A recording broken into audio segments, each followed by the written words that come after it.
So you might be wondering that, okay, if I already know that a stock is going to go up or go down, so that directionally I have a good idea based on my research or hunch or dreams or whatever information I'm getting, that which direction is this stock is going to move. So why then buy an option? So in this module, we are going to try and answer this question, that how is buying a call option or a put option, you can extend the same logic for the put option as well, different from buying a stock. And the answer lies in one word: leverage. Leverage, right here. We will spend a lot of time on the on this in this particular segment, but let's take a short look at the previous example again.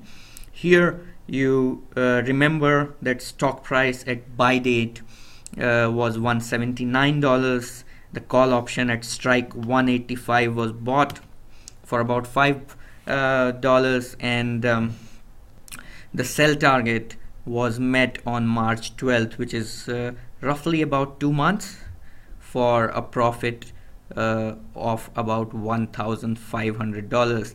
And when the sell target was met, the stock price on that sell date was $204. Okay, so remember those numbers, and let's go back to our slide here.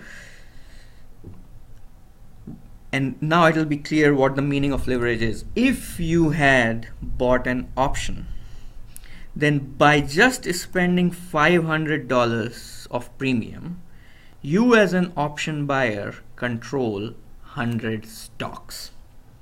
Okay, so you are paying in effect $5 per stock, a total of $500 of premium. And by just making that investment, if the stock directionally moves according to your estimates, then you will make profits.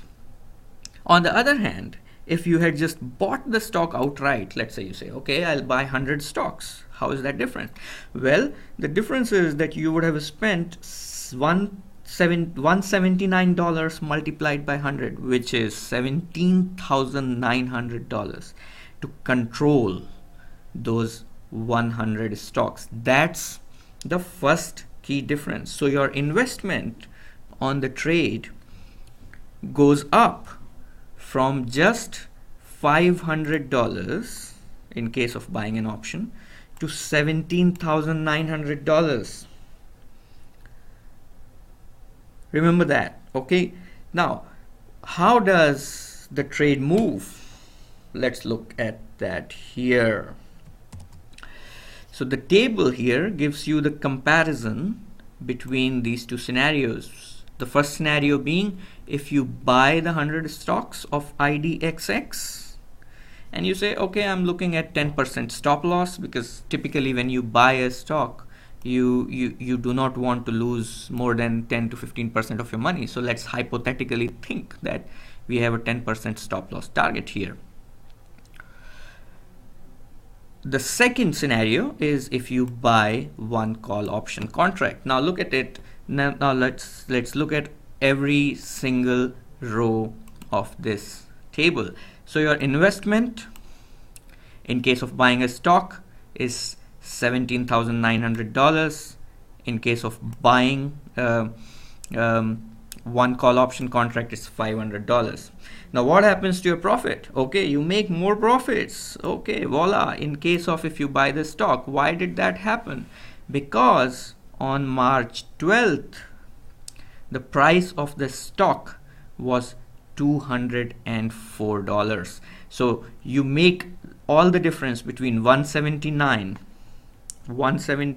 which is if you look at the chart, which was the price of the stock at the buy date, and 204, which is price of the stock at sell date. So the difference is $25. Multiply that by 100, so you make $2,500.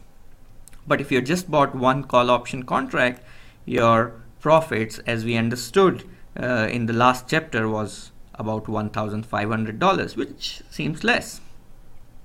But we will come back to this topic again. So how much money you are risking? Okay, so since you have gone for 10% stop loss here, okay, so the money that you risk is 10% of your total investment, which is $1,790. So if stock goes down by 10%, then you would take this loss and sell the stock at that point, which is the stop loss. Here you have put $500, and Profit Monk newsletter typically is not in favor of putting stop losses. So you are risking all the money hypothetically that you have invested, which is $500. So your money risks is slightly less. And what's the profit percentage? I think that's where the advantage becomes stark. So even though the stock moves directionally to your estimates, the profit percentage, in case if you had bought the stock outright, is just 14%. Why is that? That's because you had invested so much money right here in when you bought the stock. Look at this number here again. You had invested $17,900. So even though you made $2,500, which seems like, oh, it's more than $1,500 for buying a call option contract, your profit percentage is just 14%.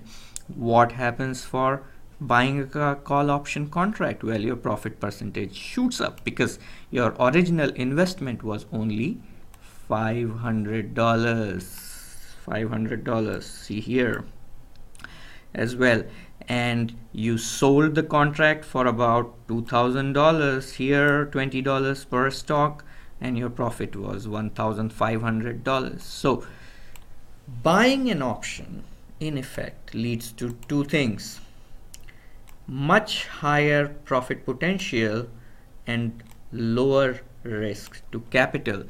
That is, of course, compared to owning and buying the stock outright. We will spend a little bit of time on what are the risks in this approach as well, but I hope the principle of leverage is totally clarified in your mind now.